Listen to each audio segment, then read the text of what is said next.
Dans le but de trouver une solution aux problèmes qu'elles font face, Khadija Doumbia, porte-parole de la Fédération nationale des artisans du Mali, s'est entretenue avec le Premier ministre Dr Choguel Kokala Maïga ce mercredi. Les détails à suivre.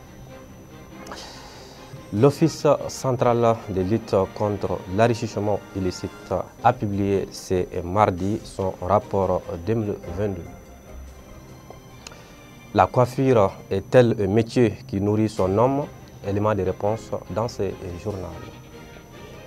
Et enfin, nous parlerons également de l'utilité d'islam dans une société. Voici les titres dans un instant pour le détail.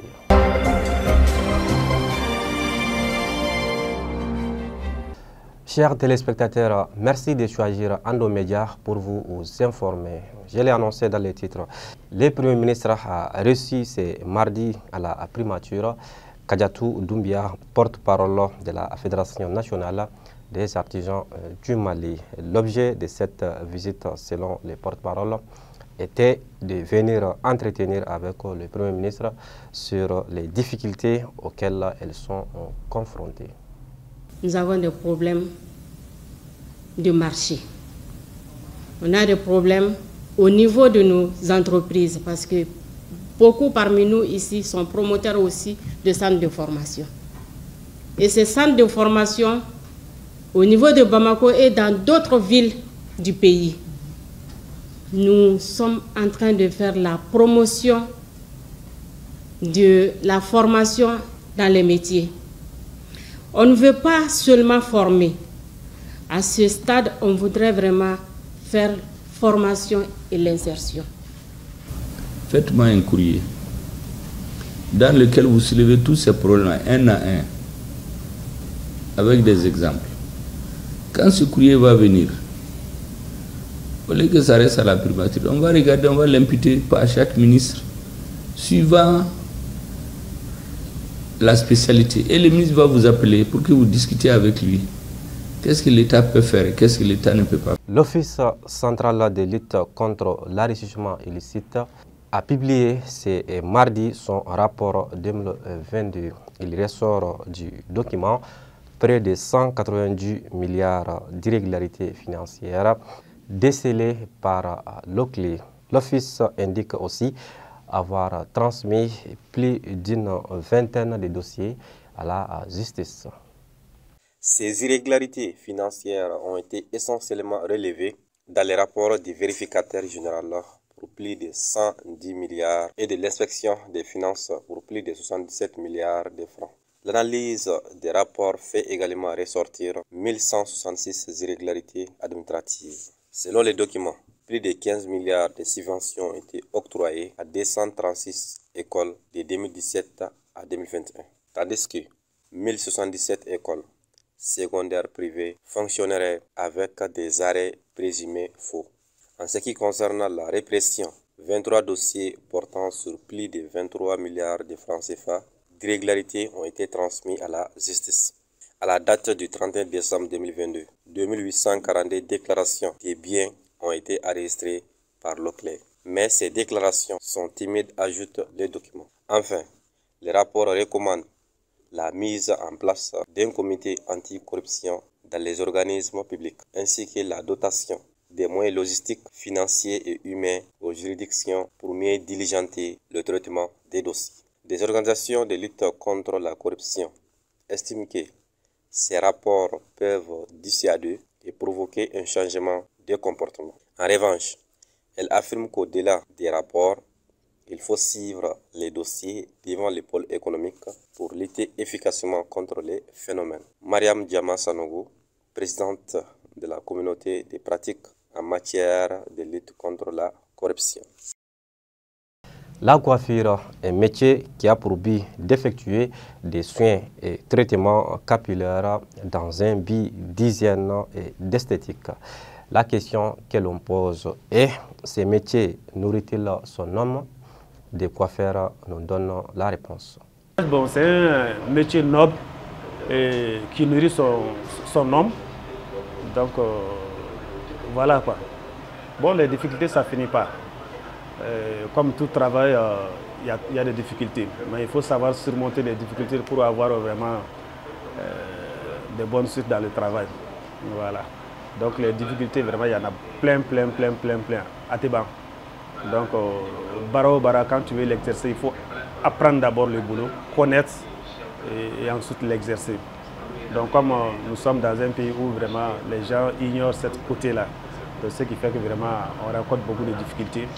Et côté travail, côté client également, parce que les clients ne savent pas faire la différence entre un professionnel et un amateur. Donc, c'est ce qui pose beaucoup de problèmes. Le temps même que moi je suis là ici, je suis très à l'aise et puis très content aussi. Lui, il connaît son travail. Bon, lui sait aussi accueillir les clients. Bon, c'est pas me rendre beau, mais ça c'est chaque fois si tu as le CV sur toi là, bon, on peut te dire que toi tu n'as pas d'entretien ou toi tu n'as pas ça. Bon, chaque fois il faut te faire beau un peu aussi. Bon, ça c'est un peu mieux. Bon, il y a des gens aussi qui nourrissent dans ça. Aujourd'hui, ce métier est important pour moi. Ça me permet de faire à manger ma famille. Ça me permet de satisfaire mes petits besoins. Okay. Voilà. Donc à part mes petits besoins, je n'ai pas besoin d'une personne d'autre qui me fait aider de faire des choses. À présent, place à l'actualité internationale. On en sait plus avec Maïmouna Maïga. Au Madagascar, 2 colonels de l'armée ont été interpellés pour tentative de coup d'État en vue de compromettre l'élection présidentielle et de déstabiliser le pouvoir. Selon la gendarmerie, ils auraient essayé de renverser le gouvernement durant la période d'intérim entre la démission du président candidat Andry Rajoelina et le scrutin.